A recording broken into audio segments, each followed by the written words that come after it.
É, esse vídeo está relacionado à disciplina de sistema distribuído, à disciplina de elementos de informática e o assunto é sistema distribuído.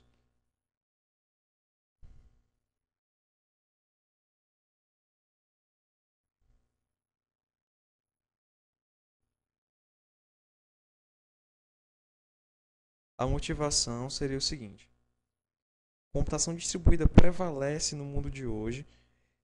Por quê?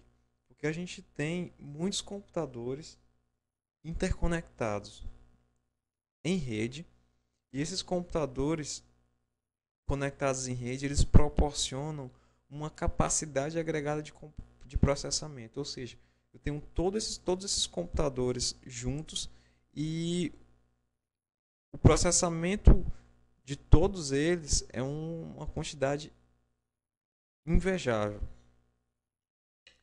Além disso, a gente tem também a capacidade de armazenamento agregada, que seria a capacidade de armazenamento de todos esses computadores juntas, podendo ser usadas, podendo ser usada como se fosse uma coisa só. Hoje em dia a gente já ouve falar em sistemas de arquivo distribuído, que seria pegar um arquivo grande e armazenar ele em pedaços desse arquivo em várias máquinas diferentes e depois ter uma forma de juntar esses pedaços dessas várias máquinas diferentes e recompor o arquivo inicial que foi salvo nessas máquinas. É,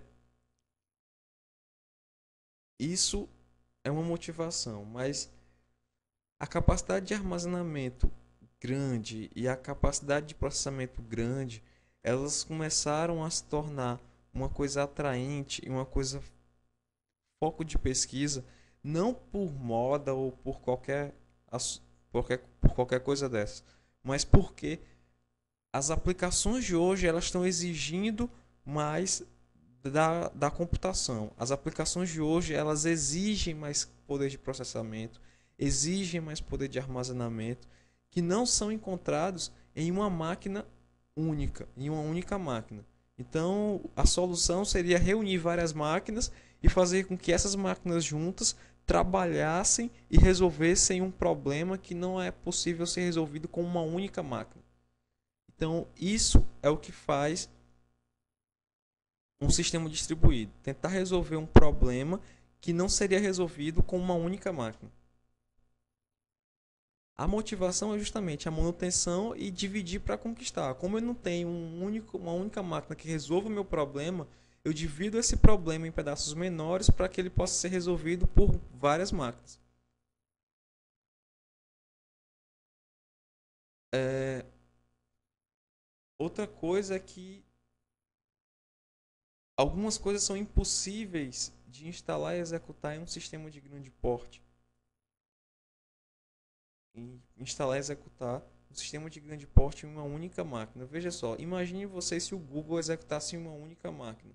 Ele provavelmente não ia dar conta, quer dizer, provavelmente não, ele não ia dar conta da quantidade de requisições que são feitas por minuto, muito menos por dia. A distribuição e o uso dessa abordagem, dividir para conquistar, ela melhora o desempenho e aumenta a escalabilidade. Por quê? Porque já que eu não consigo resolver com uma máquina, eu estou resolvendo com várias máquinas. Se o meu problema crescer em proporções ou crescer em tamanho, eu aumento o número de máquinas para tentar resolver esse problema num tempo hábil. Além disso, a gente tem uma questão que é a tolerância a falhas. Na época da Guerra Fria, o pessoal era muito neurótico com relação a essa questão de tolerância a falhas, porque tinha aquele negócio de atentados, bombas, ataques a determinadas cidades estratégicas do governo, onde estavam centralizadas as informações preciosas daquilo. Então, o que foi que eles fizeram? Eles distribuíram essas informações em vários locais diferentes para que, se um desses locais fossem atacados, a gente só perderia parte da informação, porque o resto da informação estava salvo. Isso é tolerância a falhas. É você não perder tudo, se perder, perder apenas parte do que do, do que sofreu o problema. Se eu fosse fazer uma visão, apresentar uma visão geral de sistemas distribuídos, eu apresentaria isso aqui, onde cada quadrado desse, onde tem sistema operacional, seria uma máquina. E o meu sistema distribuído ele executa nessas várias máquinas e essas várias máquinas se comunicam através de uma rede que está aí embaixo. Então, o resumo em texto seria o seguinte: os componentes das aplicações distribuídas se comunicam através de troca de mensagens na rede. Eles não são softwares que se comunicam, mas sim os processos de sistema operacional. Então, seria um negócio parecido com isso aqui, que iria... Ó, veja que aqui eu tenho vários processos.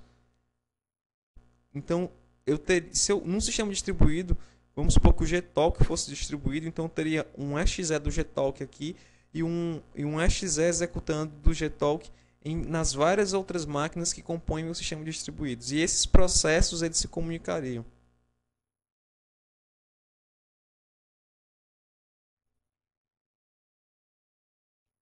Então vamos voltar aqui.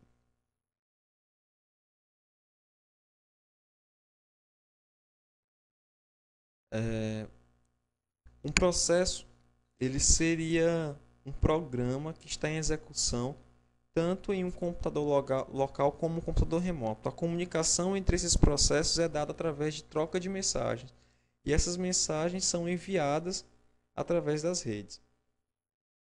Então, resumindo, dividir para conquistar. A gente tem componentes interligados através de uma rede e o processamento desse sistema é distribuído.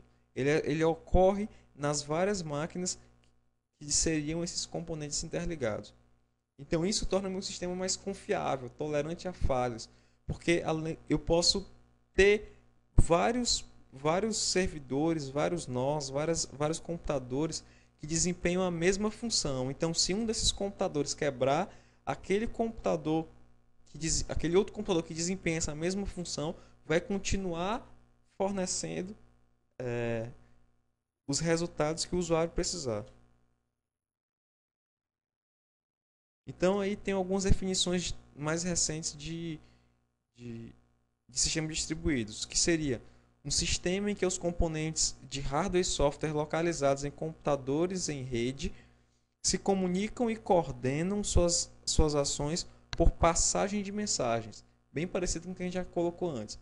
Outra coisa a definição do Tannenbaum. Seria uma coleção de computadores independentes que aparecem para o usuário como se fosse um único computador. É o exemplo do Google. Todo mundo executa lá e acha que tá sendo executado em um único computador. Por que distribuir?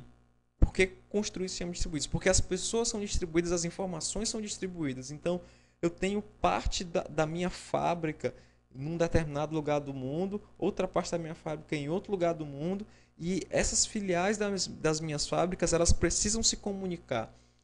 E o dono da fábrica, ele não quer olhar para cada fábrica como um indivíduo separado. Ele quer olhar para as duas fábricas como se fossem a empresa dele como um todo. Porque é isso que são a empresa dele, caracterizada simplesmente pelo fato de terem filiais rodando, é, filiais é, onde as pessoas trabalham e essas filiais são em locais físicos diferentes. A relação de custo-desempenho é um negócio atraente, porque eu tenho um desempenho bem maior a um custo bem menor. Eu tenho modularidade, meu sistema é bem modularizado, eu tenho expansibilidade, porque como eu trabalho com vários computadores, se eu quiser expandir o poder de processamento da minha máquina, o poder de armazenamento, eu adiciono mais computadores a esse sistema distribuído. E tem a questão da disponibilidade, da redundância, porque eu posso ter mais de um servidor que desempenha a mesma que pode desempenhar a mesma função. Aí eu tenho escalabilidade, eles não devem ter restrições quanto ao crescimento, eles devem ser expansíveis até o infinito, os sistemas distribuídos. E eu tenho a confiabilidade.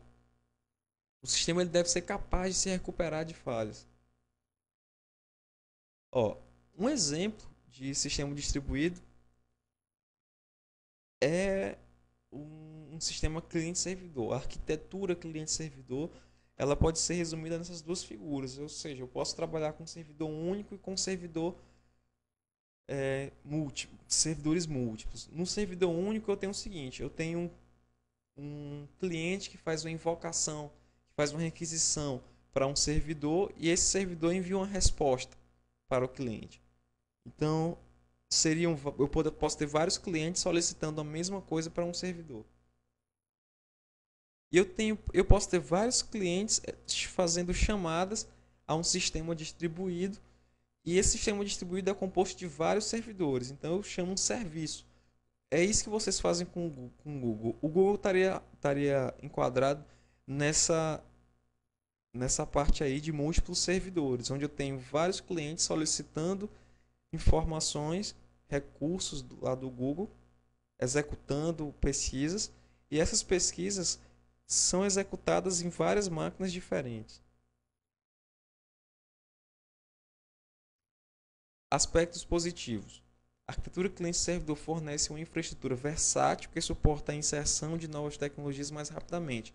A arquitetura cliente-servidor ela tem maturidade, porque tem sido usada desde a década de 80.